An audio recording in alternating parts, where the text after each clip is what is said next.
नमस्कार दोस्तों, मेरा नाम है भालचंद्र। ब्रह्मांड सिद्ध एस्ट्रो में आप सभी का स्वागत है। आज के इस वीडियो में हम चर्चा करेंगे प्रेम विवाह में यदि दो राशियां हैं, एक राशि मिथुन राशि है और दूसरी यदि कुंभ राशि है, तो उनका प्रेमी विवाह का जो वैवाहिक सहजीवन होगा वो किस प्रकार का होगा। मतलब ऐसी कौन सी बातें हैं जो कि ध्यान में लेने आवश्यक है, ऐसी कौन सी बातें हैं जिसके ऊपर प्रत्यक्ष रूप में अमल करना चाहिए, सभी के बारे में डिटेल में चर्चा इस वीडियो में हम करने वाले हैं। अपना जो चैनल है ब्रह्मांड सिद्ध एस्ट्रो, इस चैनल पर मेष राशि से लेकर मीन राशि तक की जो सभी 12 राशियां हैं, इन सभी 12 राशियों का प्रेम विवाह का वैवाहिक जीवन किस प्रकार का होगा, इस विषय पर वीडियो अपलोड हो रहे हैं। आप उसका आनंद जरूर लीजिए। तो आज के इस वीडियो में हम चर्चा करेंगे मिथुन और कुंभ राशि के बारे में। तो सबसे पहले हम जानकारी लेंगे मिथुन राशि के बारे में। तो मिथुन राशि के बारे में अगर देखा जाए तो काल पुरुष की जो कुंडली है उसमें तृतीय स्थान में आने वाली राशि है पुरुष राशि है। इस राशि का जो स्वामी है वह बुध है, द्विस्वभाव यह राशि है और इस राशि का जो तत्व है वह वायु तत्व है। सबसे पहली और महत्वपूर्ण बात जो कि मिथुन राशि में देखी जा सकती है वो है उनकी मासूमियत और इमोशंस। तो काफ़ी ज़्यादा इमोशनल है इस राशि में, काफ़ी ज़्यादा मासूमियत या फिर इनोसेंसनेस बहुत ही ज़्यादा देखा जा सकता है। जैसे कि छोटे बच्चे होते हैं, जैसे छोटे बच्चों पर जो बाह्य जो वातावरण होता है उसका जो प्रभाव होता है वो ज़्यादा देखा जाता है। इनके पास प्रश्न भी बहुत ज़्यादा होते हैं और बहुत ज़्यादा इमोशनल होने के कारण इनके जो मूड स्विंग है वो काफ़ी ज़्यादा देखे जा सकते हैं। बिल्कुल ही उसी प्रकार का जो नेचर है वो नेचर मिथुन राशि के व्यक्तियों में देखा जा सकता है। मिथुन राशि के जो व्यक्ति है इनके जो मूड स्विंग है वो काफ़ी ज़्यादा देखे जा सकते हैं। दिन भर में इनके अलग अलग प्रकार के जो मूड है वो देखे जा सकते हैं।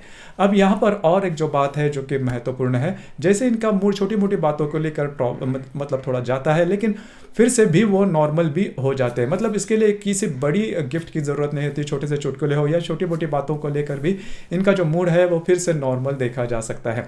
तो कुल मिलाकर ये जो व्यक्ति होते हैं मिथुन राशि के, वो छोटे बच्चों की तरह ही देखे जा सकते हैं। अब इनका जो रहन सहन होता है वो भी काफ़ी अच्छा होता है, नॉर्मल होता है और फैशन के बारे में इनका जो सेंस होता है वो भी काफ़ी अच्छा देखा जा सकता है। लेकिन हर एक राशि में ऐसी कोई एक बात होती है, ऐसी एक कोई कड़ी होती है जो कि उनके हर क्षेत्र में देखी जा सकती है। उनका रहन सहन, इनकी सोच, इनका जो वैवाहिक जीवन है उसमें भी, या फिर इनकी जो बाकी के मतलब जो करियर है उसके बारे में ये जो बात होती है वो काफ़ी ज़्यादा देखी जाती है, क्योंकि इनके जो चॉइसेस है वो हमेशा चेंज होते हैं। मतलब इनका जो भी चॉइस है, जैसे कि अगर कपड़ों के मामले में देखा जाए तो वो हमेशा फैशन एक ही तरह का नहीं होगा। इनके जो कपड़े की जो फैशन है वो हमेशा चेंज होती रहेगी और यही जो बात है वो इनकी मतलब जो करियर है उसके बारे में भी देखी जा सकती है। हालांकि इसके बारे में हम आगे जाके चर्चा करेंगे ही, लेकिन इनके जो चॉइसेस है, ये जो गुण है वो उनमें काफ़ी ज़्यादा देखा जा सकता है। अब यहाँ पर इनकी जो वाणी होती है वो काफ़ी अच्छी होती है, इनका जो कम्युनिकेशन होता है वो काफ़ी अच्छा होता है। जैसे मैंने शुरुआत में कहा कि ये जो व्यक्ति होते हैं वो छोटे बच्चों की तरह होते हैं, इनमें क्यूरियसनेस काफ़ी ज़्यादा होता है, इनके पास प्रश्न काफ़ी ज़्यादा होते हैं। इस वजह से होता क्या है कि हमेशा यह प्रश्न पूछते रहते हैं और उसका जो उत्तर है वो उन्हें चाहिए होता है। इस वजह से काफ़ी विषयों का जो नॉलेज होता है, जो ज्ञान होता है वो इनमें काफ़ी अच्छा देखा जा सकता है। और इसी वजह से किसी भी व्यक्ति के साथ कम्युनिकेट करने में ये जो व्यक्ति होते हैं वो काफ़ी ज़्यादा देखे जा सकते हैं। किसी भी व्यक्ति के साथ उसकी जो चॉइस का जो फील्ड है, क्षेत्र के है, उसके बारे में इनका जो कम्युनिकेशन स्किल होता है वो काफ़ी अच्छा होता है और इन्हें शेयरिंग भी काफ़ी करना अच्छा होता है। दूसरी सबसे इंपॉर्टेंट बात, ये बोलते समय हर एक शब्द का ऐसे ही उपयोग करेंगे जिसके वजह से सामने वाला जो व्यक्ति है वो हर्ट ना हो, और इसी वजह से इनकी जो इमेज होती है वो काफ़ी अच्छी देखी जाती है। मतलब अगर आपका कम्युनिकेशन स्किल अच्छा है, यदि आपका रखरखाव अच्छा है, तो आपके बारे में जो इमेज रहती है समाज में काफ़ी अच्छी देखी जा सकती है। उसी प्रकार से ये जो मिथुन राशि की जो इमेज होती है वो काफ़ी अच्छी देखी जा सकती है। अब यहाँ पर और एक बात है जिसके ऊपर इस राशि ने थोड़ा अमल करना आवश्यक है, इनमें डिसीजन पावर थोड़ी कम होती है। मतलब डिसीजन लेने में ये जो राशि है थोड़ा समय लेती है। मतलब डिसीजन लेना है नहीं लेना है, इसी डिलेमा में इसी थोड़ा भ्रम ये रहते हैं कि जल्दी से डिसीजन नहीं ले पाते। इसके पीछे कारण एक होता है कि थोड़ा सा कॉन्फिडेंस इनमें कम होता है। अब जब भी आप में कॉन्फिडेंस कम हो तो डिसीजन आप जल्दी नहीं ले पाते, क्योंकि डिसीजन अगर आपने लिया तो उसकी जो रिस्पॉन्सिबिलिटी है वो भी आपको लेना ज़्यादा आवश्यक है। अगर वो नहीं लेते तो डिसीजन आप नहीं ले सकते। अब देखिए इसी गुण के कारण कई क्षेत्रों में ये जो व्यक्ति है, मतलब मिथुन राशि के जो व्यक्ति होते हैं वो पीछे आ सकते हैं। इस चीज़ पर, यह जो गुणधर्म है उस पर काम करना इन्होंने काफ़ी ज़्यादा आवश्यक हो जाता है। और दूसरी ज़्यादा महत्वपूर्ण बात, इनकी जो ग्रास्पिंग होती है वो काफ़ी अच्छी देखी जा सकती है, आकलन शक्ति, ग्रहण शक्ति इनकी काफ़ी अच्छी देखी जा सकती है। लेकिन जो भी क्षेत्र, जिस भी क्षेत्र में मतलब फिजिकल वर्क ज़्यादा है, उस क्षेत्र से ज़्यादा रिलेट नहीं कर पाते, क्योंकि फिजिकली ये थोड़े से कमज़ोर तो नहीं कह सकते, लेकिन एनर्जी लेवल है, फिजिकल एनर्जी लेवल वो थोड़ी कम देखे जाती है। ज़्यादा हैवी काम करने से, ज़्यादा फिजिकल हैवी काम करने से ये जल्दी से थक जाते हैं। लेकिन बौद्धिक क्षेत्र से रिलेटेड जो भी करियर है, इसमें जो व्यक्ति है वो काफ़ी आगे बढ़ सकते हैं। अब यहाँ पर जैसे कि जो इंटेलेक्चुअल फील्ड है, जैसे कि एजुकेशन का फील्ड है, बैंकिंग का क्षेत्र है, कम्युनिकेशन है, मार्केटिंग है, होटल इंडस्ट्री है, या फिर टूरिज्म इंडस्ट्री है, हॉस्पिटैलिटी इंडस्ट्री है, इसमें या फिर बैंकिंग का क्षेत्र, इसमें ये जो व्यक्ति है वो काफ़ी अच्छे आगे बढ़ सकते हैं। अब यहाँ पर जो मैंने शुरुआत में बात कही कि इनके जो चॉइसेस होते हैं वो हमेशा चेंज होते रहते हैं, तो यहाँ पर भी अगर देखा जाए तो मिथुन राशि के जो व्यक्ति होते हैं वो उनके पूरे उम्र में कम से कम 3 से 4 तो इनके जो करियर के क्षेत्र है वो बदलते ही है। मतलब एक ही क्षेत्र में रहना, कॉन्स्टेंटली रहना, कंसिस्टेंसी दिखाना, ये बात इनमें देखी नहीं जाता। हालांकि इसी की वजह से ये जो व्यक्ति होते हैं वो थोड़ा पीछे भी हट जाते हैं या फिर पीछे, क्योंकि अगर एक ही क्षेत्र में अगर आप ज़्यादा देर तक हो तो उस क्षेत्र का जो नॉलेज होता है, इन डेप्थ नॉलेज होता है, वो आपको काफ़ी अच्छा आ सकता है, जिसकी वजह से आप काफ़ी आगे बढ़ सकते हैं। लेकिन इसके ऊपर थोड़ा काम करना आवश्यक है। लेकिन जीवन में इनका जो रवैया होता है, इनकी जो दृष्टि होती है वो काफ़ी ज़्यादा सकारात्मक होती है, और पैसों से ज़्यादा ये ह्यूमैनिटी में काफ़ी ज़्यादा विश्वास करते हैं। मतलब सामने वाले व्यक्ति में जो ह्यूमैनिटी है वो देखते हैं। इसी वजह से कभी इनके तरफ से किसी व्यक्ति के खिलाफ कोई अपशब्द नहीं जाता, या फिर कॉन्स्पिरेंसी जो कहते हैं, मतलब बोलते तो ज़्यादा है लेकिन कॉन्स्पिरेंसी वाली बात इनमें देखी नहीं जाती, और अच्छा बोल के या फिर चिकनी चुपड़ी बातें बताकर अपना जो स्वार्थ है वो भा लेना, ये भी बात इनमें देखी नहीं जाती, जो कि काफ़ी अच्छी बात होती है। दिल के काफ़ी साफ होते हैं, लेकिन थोड़ा सा लेजीनेस इनमें देखा जा सकता है, या फिर जिसे हम महत्वाकांक्षी जो नेचर होता है वो भी थोड़ा कम होता है, डिसिप्लिन थोड़ा कम होता है, हार्डवर्किंग मैंने जैसे कहा वो भी थोड़ा कम होता है। इसी वजह से होता क्या है कि थोड़ा सा करियर के मामले में ये पूरी तरह से फोकस नहीं कर पाते। अगर आप फोकस करते हो तो जैसे मैंने अभी ये बात कही तो ये आगे बढ़ सकते हैं। इन सभी पर थोड़ा सा ध्यान देना आवश्यक है। पैसे के मामले में भी देखा जाए तो खर्चे तो इनके ज़्यादा होते हैं, लेकिन जैसे मैंने कहा कि करियर के मामले में ज़्यादा सीरियस न होने के कारण इनकी जो इनकम है वो थोड़ी कम हो सकती है। लेकिन अगर इनको मोटिवेशन काफ़ी अच्छे तरीके से दी जाए, क्योंकि इनको मोटिवेशन देना काफ़ी ज़्यादा आवश्यक है। जैसे कि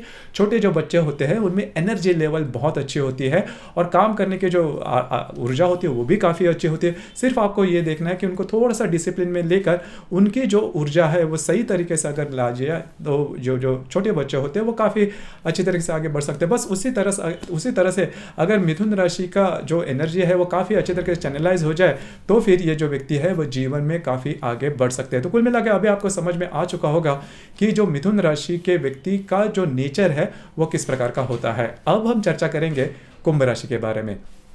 कुंभ राशि के बारे में अगर देखा जाए तो काल पुरुष की जो कुंडली है उसमें 11वें स्थान में आने वाली राशि है, शनि की राशि है।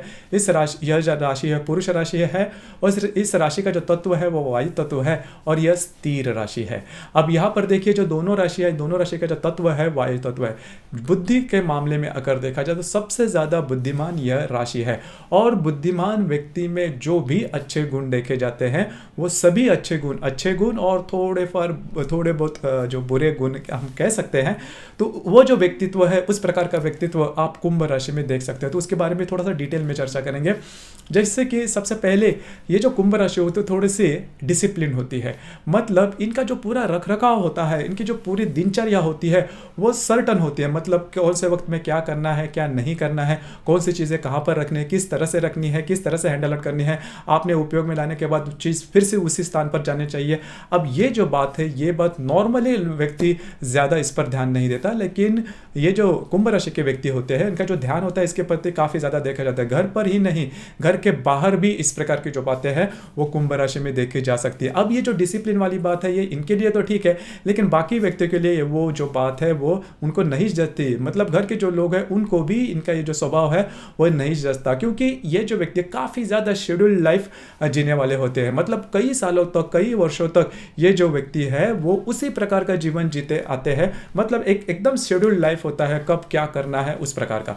अब इनका जो रहन सहन होता है वो भी काफ़ी सिंपल होता है। मतलब चाहे इनकी जो आर्थिक स्थिति है, फाइनेंशियल स्टेटस है, वो कितनी भी अच्छी हो, लेकिन इनका जो रहन सहन होता है वो काफ़ी नॉर्मल, मतलब इनका रहन सहन से आपको पता नहीं चलेगा कि इनका आर्थिक स्थैर्य क्या किस प्रकार का है। सिंपल लिविंग हाई थिंकिंग जो कहते हैं, वो जो गुण है वो इनमें काफ़ी अच्छा देखा जाता है। लेकिन इनकी जो सोच होती है वो काफ़ी ज़्यादा आधुनिक होती है। मतलब जब भी आप इनसे चर्चा करो, वार्तालाप करो, तो आपको समझ में आ जाएगा कि इनकी जो सोच है वो कितनी हाई है, कितनी अच्छी है, और तब आपको पता नहीं चलेगा कि इनकी सोच के बारे में। लेकिन जैसे ही मतलब समय बीत जाएगा, उसके बाद आपको पता चलेगा कि इनकी सोच कितनी सटीक थी और समाज के आगे की कितनी थी। तो ये जो बात है वो कुंभ राशि में काफ़ी अच्छी देखी जा सकती है। काफ़ी ज़्यादा शांत स्वरूप होते हैं, मितभाषी होते हैं, ज़्यादा नहीं बोलेंगे, मतलब जब भी आप कहोगे उसके बाद ही बोलेंगे, लेकिन जो भी बोलेंगे टू द पॉइंट बोलेंगे और थोड़ा सा इनडेप्थ बोलेंगे। कभी कभी इनकी जो बातें होती है वो इतनी सटीक होती है कि वो थोड़ी सी तीक्ष्ण लग सकती है। तो बस यही बात है। लेकिन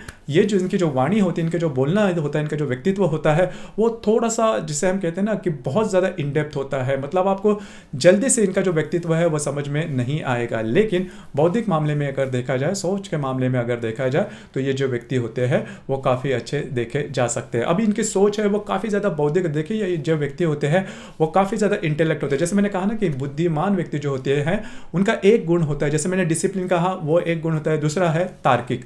अब ये जो व्यक्ति होते हैं वो काफ़ी ज़्यादा तर्कयुक्त होते हैं, मतलब तार्किक होते हैं। कोई भी बात अगर इनके सामने आते हैं तो जल्दी से उस पर विश्वास नहीं रखेंगे जब तक इनको इसके बारे में पूरी तरह से अनुभव नहीं आता। तो अनुभव आने के बाद ही ये जो व्यक्ति है वो विश्वास करेंगे। मतलब ऐसा नहीं है कि समझो उदाहरण के तौर पर कोई रिचुअल है, तो रिचुअल के आधार पर होता है क्या है कि कई सालों से वो रिचुअल चली आती है और उसके पीढ़ी दर पीढ़ी, और हम इसे उसी प्रकार से फॉलो करते हैं। मतलब जैसे आई है उसी तरह से फॉलो, मतलब उसके पीछे हम अकल नहीं लड़ाते या फिर लॉजिकल थिंकिंग नहीं करते। लेकिन ये जो राशि है, जब तक इनको खुद का अनुभव नहीं आता तब तक वो रिचुअल नहीं करेंगे, उसके ऊपर विश्वास नहीं करेंगे। अब ये जो बात है इनमें काफ़ी ज़्यादा देखी जा सकती है। दूसरी ज़्यादा महत्वपूर्ण बात, अपने बातों पर अड़े रहना, ये जो बात है वो इनमें देखी जा सकती है। और अपनी जो बात है वो सीधी सीधी रखना, ये बात इनमें देखी जा सकती है। और इसी वजह से ये जो व्यक्ति है वह कई दफ़ा इनके इर्द गिर्द जो व्यक्ति होते हैं उनसे थोड़े से अपोज में रहते हैं, या फिर इनके जो म्यूचुअल रिलेशनशिप है वो अच्छी तरह से डेवलप नहीं होती। लेकिन इनका जो पूरा व्यक्तित्व है वो अगर समझ में लिया जाए तो ये जो व्यक्ति होते हैं वो काफ़ी अच्छे आपको समझ में आ सकती है, या फिर इनके साथ इंटरेक्ट करना आपको काफ़ी अच्छा लग सकता है। अब देखिए इनका जो जीवन होता है वो समाज के लिए काफ़ी ज़्यादा आदर्श हो सकता है। मतलब कोई भी व्यक्ति किस तरह से रहना चाहिए from birth to the last end, तो उसका जो पूरा अगर देखा जाए तो उसी प्रकार के ये व्यक्ति होते हैं। मतलब टस से मस नहीं होंगे। हालांकि इनके मन में भावनाएं भी होती है, लेकिन उसका इजहार करना, उसको पोर्ट्रेट करना वो ज़्यादा पसंद नहीं करते, अपने ही इसमें चलने वाले होते हैं। तो इस प्रकार की ये जो राशि है वो पूरी तरह से देखी जा सकती है। करियर के मामले में भी देखा जाए तो नॉर्मली ये जो राशि है वो जॉब करना काफ़ी ज़्यादा पसंद करते हैं बिजनेस से, क्योंकि बिजनेस में होता क्या है कि आपके पास थोड़ा सा आउट ऑफ द वे जाके भी काम करना पड़ता है। आउट ऑफ द वे जाके, आउट ऑफ द बॉक्स जिसे हम कहते हैं, उस प्रकार की सोच भी आपके मन में होनी चाहिए। लेकिन ये बात जो कुंभ राशि के व्यक्ति होते हैं वो उनमें ज़्यादा देखी नहीं जाती। इस वजह से होता क्या है कि वो जो व्यक्ति होते हैं, मतलब कुंभ राशि, मैं नॉर्मली कह रहा हूँ, 100% नहीं, नॉर्मली अगर देखा जाए तो कुंभ राशि के जो व्यक्ति होते हैं वो मतलब बिजनेस से ज़्यादा नौकरी करना ज़्यादा पसंद करते हैं। लेकिन जो भी नौकरी करेंगे पूरी ईमानी बारे करेंगे। तो लगभग इस प्रकार का जो व्यक्तित्व होता है वो कुंभ राशि का देखा जा सकता है।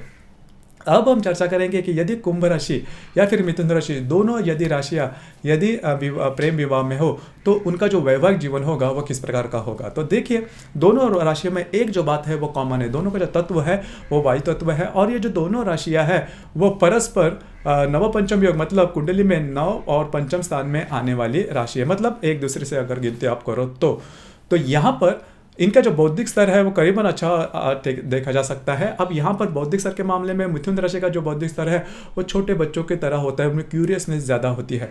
और जो कुंभ राशि का जो बौद्धिक स्तर होता है थोड़ा सा हाई लेवल का होता है। मतलब कुंभ राशि के साथ जब तक आप नहीं बोलते, उनके साथ नहीं रहते ज़्यादा संपर्क में, तब तक आपको पता नहीं चलेगा कि इनका बौद्धिक स्तर क्या है। लेकिन मिथुन राशि के साथ बोलने से आपको पता चलेगा कि इनका बौद्धिक स्तर क्या है, मतलब बौद्धिक होता है इनमें। तो हालांकि ये जो दोनों राशियां हैं वो बौद्धिक राशियां ही कहलाती है, लेकिन कई ऐसी जो बातें हैं उनमें काफ़ी ज़्यादा डिफरेंस भी है। जैसे कि मिथुन राशि काफ़ी ज़्यादा बोलना पसंद करते हैं, जो कुंभ राशि है वो बोलना नहीं पसंद करते, और कुंभ राशि जो है वो डिसिप्लिन है, मिथुन राशि उतनी डिसिप्लिन नहीं रहती और कैलकुलेटेड होती है। ये जो राशि होती है, मतलब कुंभ राशि जो होती है वो कैलकुलेटेड होती है, और जो मिथुन राशि होती है वो कैलकुलेटेड नहीं होती। मैंने जैसा कहा ना कि हर दिन उनके लिए नया होता है और किसी भी प्रकार का डिसिप्लिन, किसी भी प्रकार का शेड्यूल इनके लाइफ में देखा नहीं जाता। हालांकि जो मिथुन राशि है वो भर भर के जीने के जो आनंद है वो लेती है। अब ये जो बात है वो कुंभ राशि में देखी नहीं जाती, या फिर मिथुन राशि काफ़ी ज़्यादा इमोशनल देखी जा सकती है। जो कुंभ राशि है वो इमोशनल नहीं देखी जा सकती। हालांकि इनमें इमोशन होता है लेकिन उसका दमन ज़्यादा देखा जाता है, तो थोड़ा शांत स्वरूप वो देखी जा सकती है। और हिम्मत के मामले में भी ये जो राशि मतलब कुंभ राशि है वो काफ़ी अच्छी देखी जा सकती है। लेकिन अब देखिए, ये जो दोनों राशियाँ है वो नवपंचम योग में आने वाले राशियाँ, इस वजह से दोनों राशियों में इतनी ज़्यादा डिफरेंस होने के बावजूद भी ये जो दोनों राशियाँ हैं इनमें प्रॉब्लम कॉम्प्लिकेशन ज़्यादा देखे नहीं जाते। जो भी मैंने अभी गिनवाए उसके ऊपर थोड़ा बहुत कॉन्फ्लिक्ट हो सकता है, लेकिन उससे ज़्यादा उसका जो परिणाम है वो आपके वैवाहिक जीवन पर नहीं होगा, जो कि काफ़ी अच्छी बात होती है। अब यहाँ पर एक बात जो है वो काफ़ी महत्वपूर्ण होती है विवाह में, लैंगिक सुख। तो लैंगिक सुख के बारे में अगर देखा जाए तो दोनों राशियां हैं वो लैंगिक सुख में थोड़ा मतलब उसके जो बातें हैं थोड़ी सी अलग है। मिथुन राशि के बारे में अगर देखा जाए तो मिथुन राशि का स्वामी बुध है जो कि नपुंसक ग्रह है। इस वजह से लैंगिक सुख के बारे में उसकी लैंगिक एनर्जी जो होती है, ऊर्जा जो होती है वो ज़्यादा देखी नहीं जाती, मतलब मिथुन राशि के बारे में। अब यही बात जो अगर कुंभ राशि के बारे में देखी जाए तो कुंभ राशि में ये जो बात होती है वो काफ़ी अच्छी होती है, काफ़ी स्ट्रांग होती है। हालांकि वो लैंगिक सुख के बारे में, लैंगिक विषयों पर ज़्यादा बोलना पसंद नहीं करेगी, लेकिन उनकी जो डिज़ायर होती है वो काफ़ी अच्छी देखी जा सकती, काफ़ी हेल्दी देखी जा सकती है। अब ये जो बात है पूरी तरह से अलग मिथुन राशि में देखी जा सकती है कि मिथुन राशि में मिथुन जो राशि है वो बोलना ज़्यादा पसंद करेगी, लेकिन उनकी जो डिज़ायर वो इतनी स्ट्रांग देखी नहीं जा सकती। अब ये जो बात है वो भी थोड़ा बहुत विवाह सुख में प्रॉब्लम कर सकते हैं, क्योंकि लैंगिक जो सुख होता है वो भी उतना ही महत्वपूर्ण होता है। इसके बावजूद अगर आपके कुंडली में कोई प्रॉब्लम कॉम्प्लिकेशन आ जाए तो आपकी जो कुंडली है वो देखनी ज़्यादा आवश्यक होती है, क्योंकि जो राशि है सिर्फ और सिर्फ चंद्रमा के ऊपर आधारित होती है। हर एक कुंडली में चंद्रमा के अतिरिक्त बाकी 11 ग्रह भी होते हैं और वो अपने अपने तरीके से हर एक कुंडली पर असर देते ही है। वो किस प्रकार के होते हैं, किस तरह से होते हैं, उसके बारे में आपकी जो कुंडली है वह देखकर मार्गदर्शन किया जा सकता है। तो दोस्तों, ये था प्रेम विवाह में यदि मिथुन और कुंभ राशि होगी तो उनका जो वैवाहिक सहजीवन होगा वो किस प्रकार का होगा, इस संदर्भ में चर्चा। आपको ये वीडियो कैसे लगा, आपने किस प्रकार से अनुभव किया, नीचे कमेंट बॉक्स में ज़रूर कमेंट करना, और अपना जो चैनल है ब्रह्मांड सिद्धि एस्ट्रो इसे भी लाइक, शेयर और सब्सक्राइब ज़रूर करना। धन्यवाद।